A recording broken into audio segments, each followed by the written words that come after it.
liberator, but you can't murder liberation.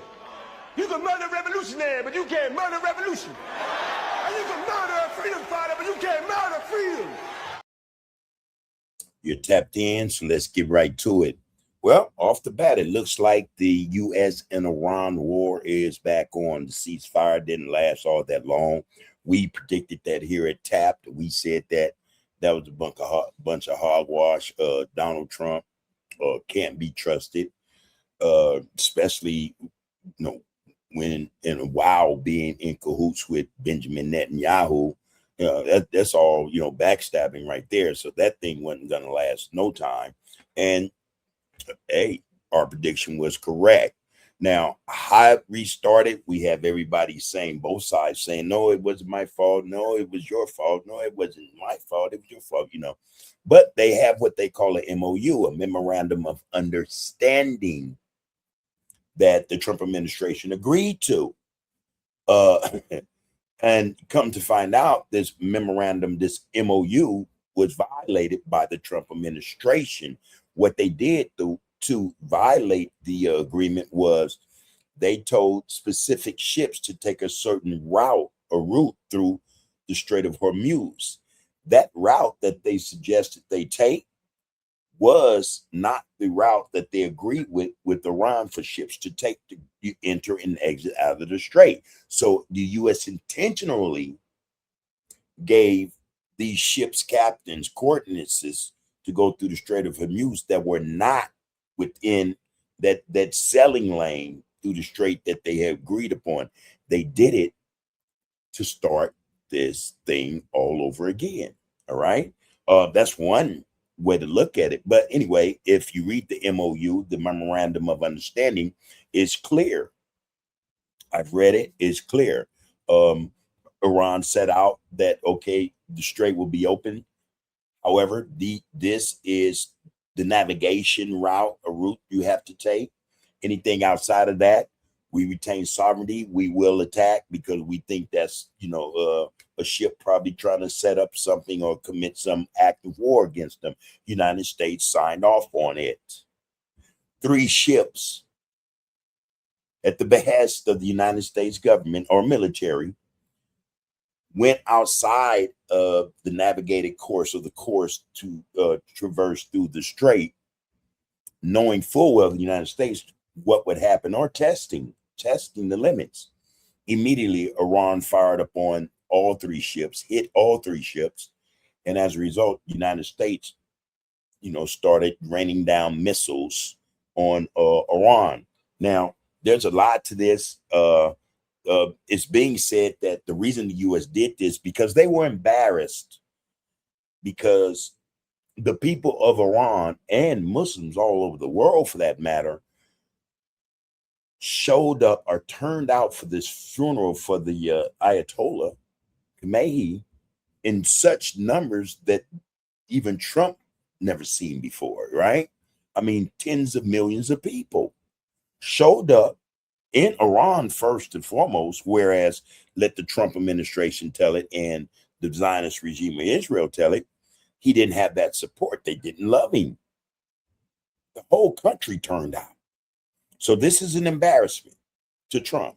And it's being said that this funeral it isn't over in a day. It takes days or weeks. Now they're in Iraq right now. Same thing, same process, same turnout. So they're saying Trump is firing up on Iran to take attention from the funeral and the massive turnout of Muslim support for Iran.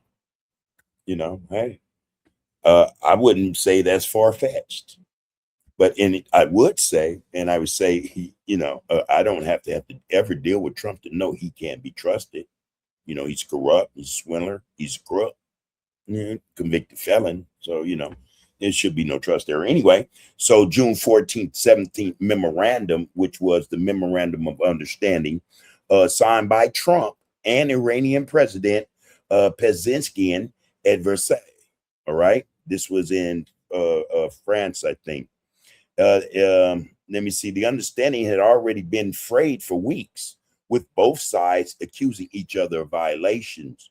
It broke down this week after Iran allegedly attacked 3 commercial tankers, Liberian, Saudi, and Marshall Islands flagged, all right, near the Strait of Hormuz.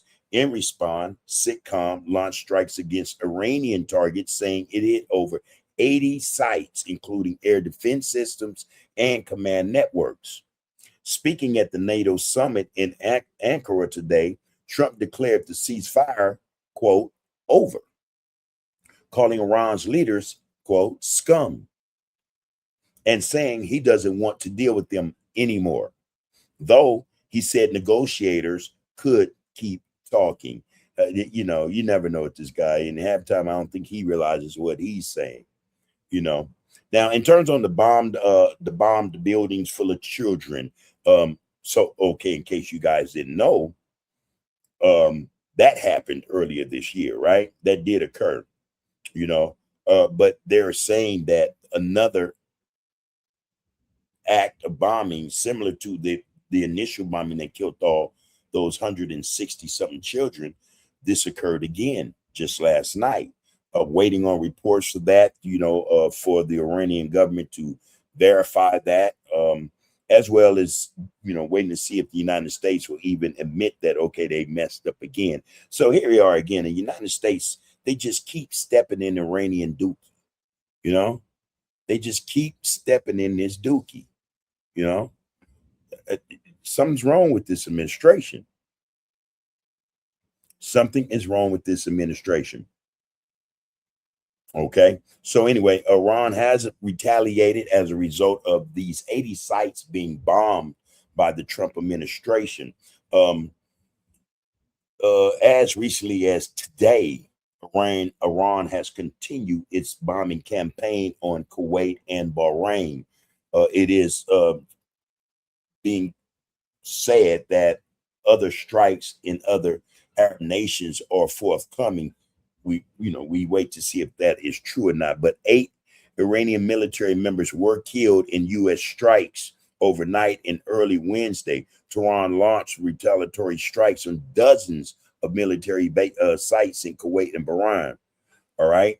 Iran said it targeted more than 80 U.S. military facilities in Bahrain and Kuwait in that round. You know, and Gulf states have condemned, of course, the escalation. Oil prices have spiked over 6%, and Trump says he may hit Iran again and reimpose a naval blockade, which really doesn't matter, you know, because from what I read just minutes ago, Iran is about to close the Strait of Hormuz altogether. They're saying, hey, man, we're done playing with Trump. You know, Trump is a liar. Trump can't be trusted, this, that, and the third. So they hit 80 U.S. military sites in Kuwait and Bahrain alone. And you have to ask yourself, why the hell are all those military sites in these countries? Why does it not, or would it not strike you as though United States is involved in a military takeover of the Middle East? It makes no sense. And that's just 2 countries in the Middle East that they have these bases, 80. Kuwait and Bahrain. We're not even talking about Saudi Arabia, Qatar, the UAE, you know, all these others.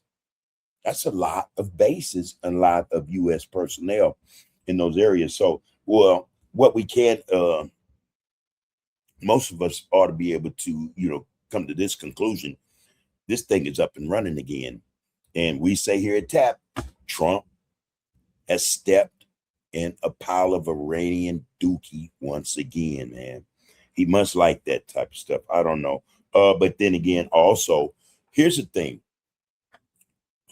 When there's so much social conflict and things of that nature going on, people tend to focus on that, you know. And as a result, we tend to put our energy in that focus, trying to understand or understand what's going on.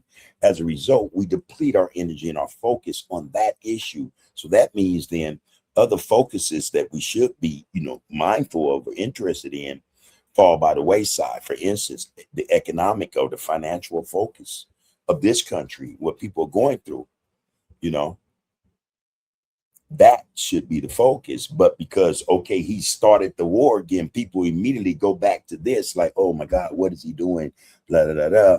While these financial issues continue to grow and weigh down the American public, you know? So it's a sad thing nonetheless.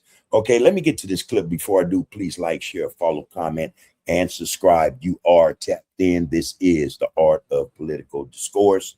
Thank you for your participation and viewership. Let's get to this clip. Yeah, it's always something with this guy. He's hiding something, that's for sure.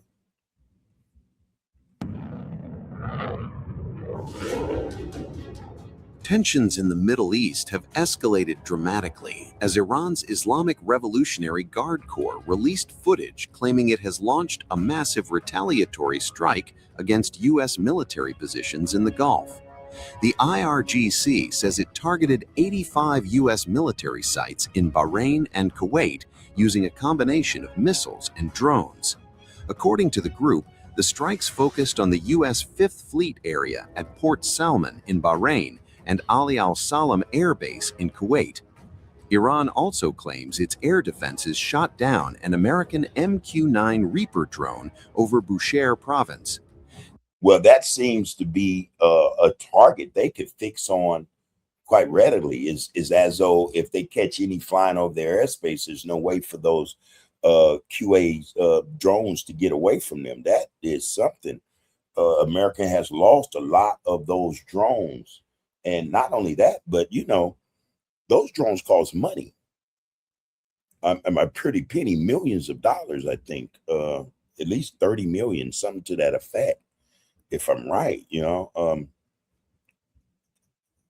That is extraordinary that the United States haven't learned that, okay, whatever Iran has is good enough to knock out their drones.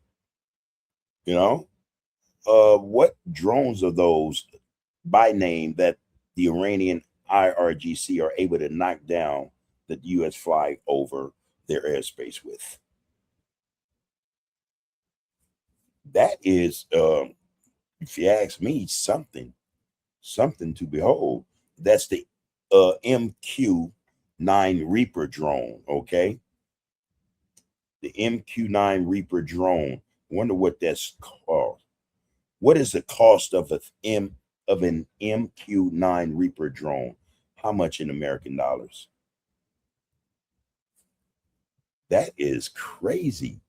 So yeah, that is occurring. Okay, that was the. How much does it cost to make an MQ-9 Reaper drone in the United States?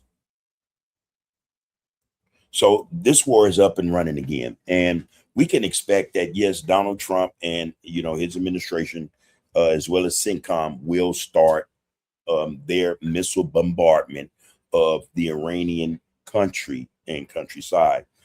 Not only that, but there's talk out of Trump's mouth that they're thinking about invading. No, he didn't say invade. He said taking over. We're going to take Kurg Island. You know, I'm thinking about it. You know, this is what he said. And I'm thinking, oh, that's not just 1 foot, you know, that will be stepping in the pile of Iranian dookie.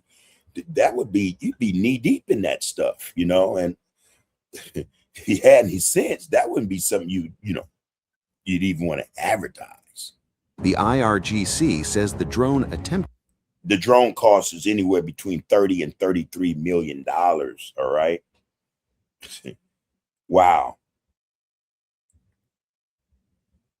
In fact, they go up to about 56.5 million, depending on what it is equipped with.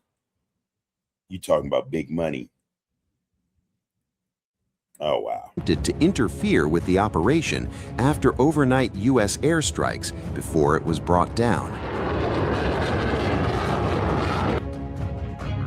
The retaliation follows fresh U.S. strikes on what Iran described as coastal bases and civilian facilities in Hormuz province and Mashhad. Tehran accuses Washington of violating an existing ceasefire and breaking what it called the Islamabad Understanding. and also take into account, since Iran's retaliatory attacks on Bahrain and Kuwait, they supposedly have remined the Strait of Hormuz with over 60 boats. Now, if we listen to Donald Trump, Pete Hegseth, and Marco Rubio long enough, we'll believe most of what they say. And I say that to say we've been told that the Iranian government did not, the IRGC no longer had any type of navy. So they got a few speedboats.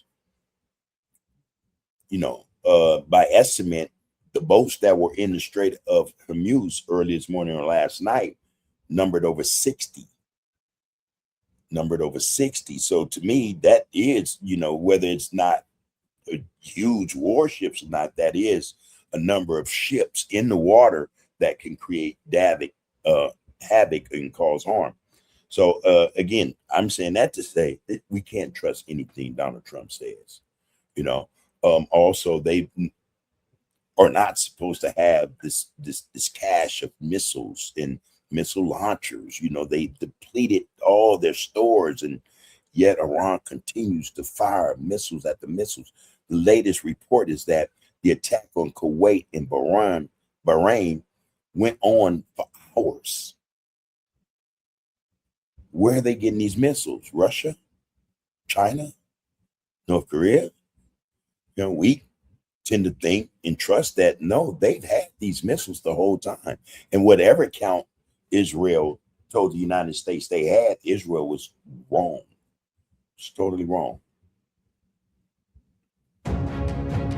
In a strongly worded statement, the IRGC said the attacks were intended to divert attention from the massive funeral ceremonies for Iran's late supreme leader, Ayatollah Ali Khamenei.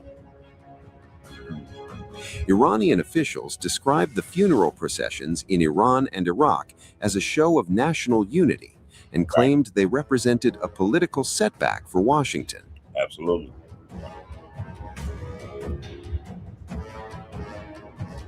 Khamenei was killed at the start of the latest U.S.-Israeli military campaign against Iran.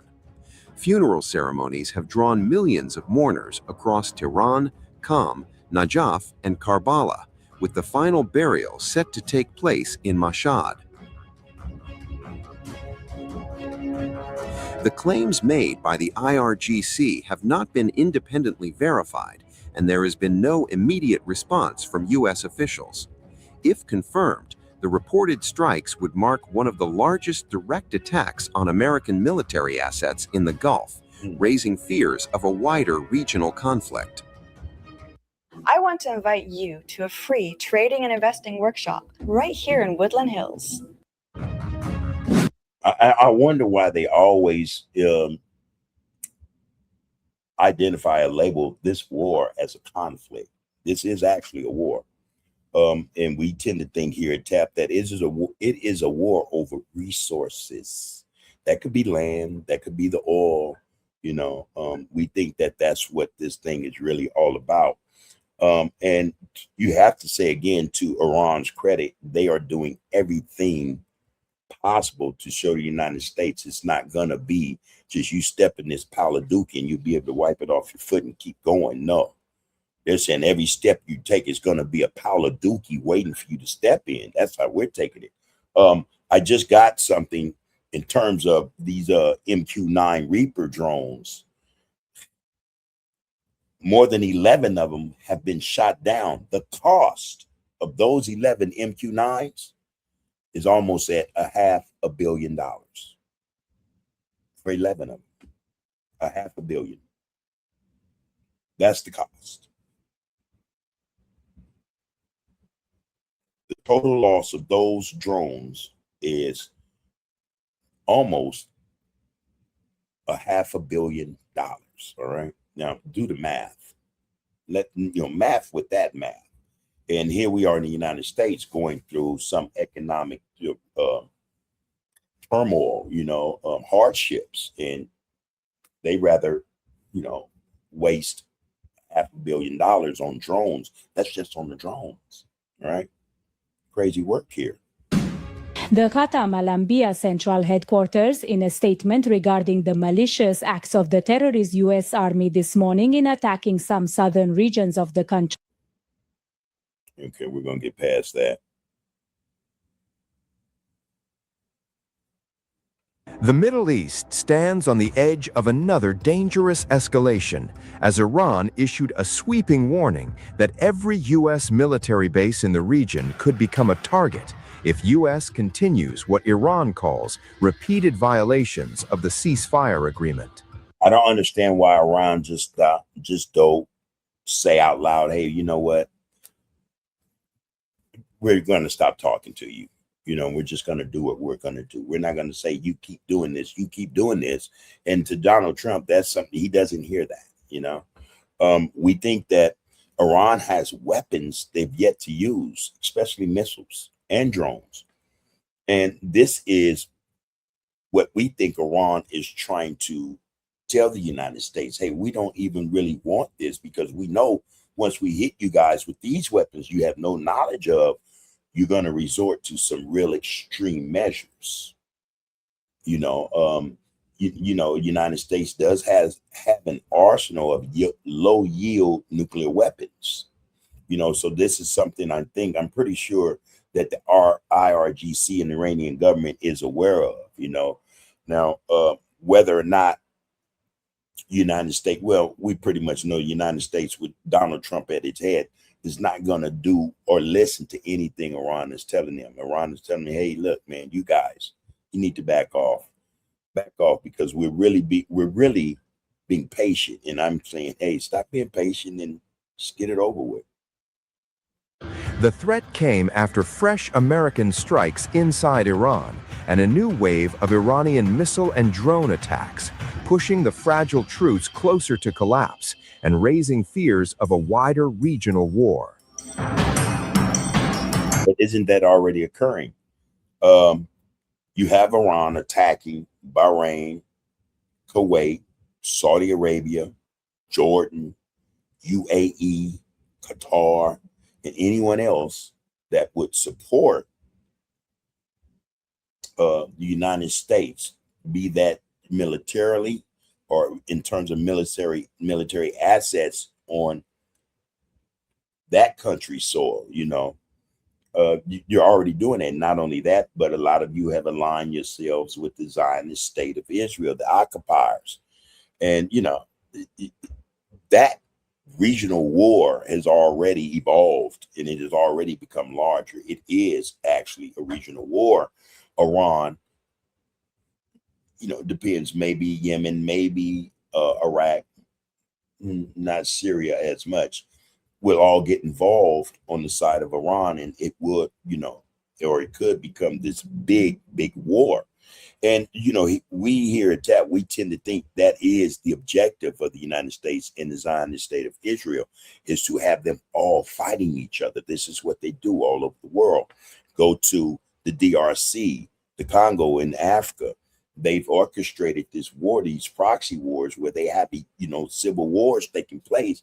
All the while, they're pillaging the country of its resources, you know, to keep corporations up and running. Tesla, Microsoft, Samsung, Apple, you know. So this could be another one of those things. And, you know, while they're waging war with one another and running out of war materials, you know, tools, you know, the instruments of war, they'll say, hey, we need more, you know, need more weapons. We need more of this, more of that. The United States will probably, okay, yeah, but we're going to need access to this oil. You know, this is how we're looking at it. Sad thing, though, to see that this whole region are caught up in this conflict because of Israel and the United States' willingness to support the murderous regime of the Zionist Israeli occupying government. Sad. In a statement carried by Iranian state broadcaster IRIB, Iran's military declared that any country or facility assisting the United States in attacks against Iranian territory would be regarded as a legitimate target.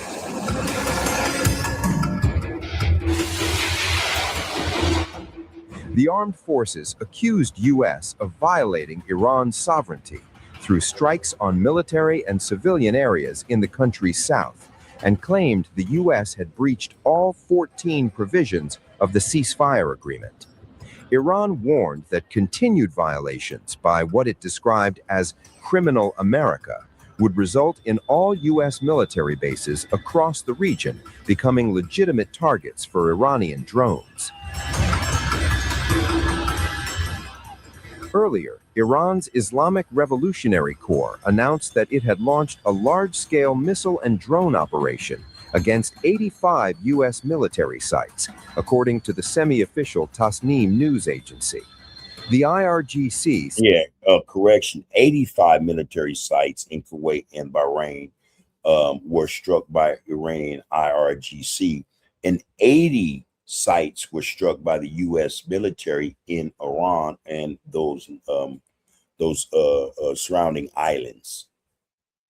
Said the targets included Sheikh Issa Air Base, Salman Port, and the headquarters of the U.S. Navy's 5th Fleet in Bahrain, as well as Ali Al Salem Air Base in Kuwait. Do you owe the IRS? Yeah, so this thing is it's up and running again, and again we call it a pile of Iranian dookie that Donald Trump has decided to step in again, you know, and again the realization of the reality of this whole conflict war is that there are going to be piles of dookie wherever he steps, you know, especially if it's in the direction of stepping to Iran and trying to bully them into submission. It's not going to turn out well for him. It's not going to turn out well for him. Well, that's it for us. Let us know what you think. You know, is this thing necessary? Was it necessary for the United States to actually break the contract, you know, to break it? It is in writing. Anyone can go online and see it. It's called the MOD, the Memorandum of Understanding. And in that, Iran set out all that it expected in order for the Strait to be open. The United States agreed to all of what was in the memorandum.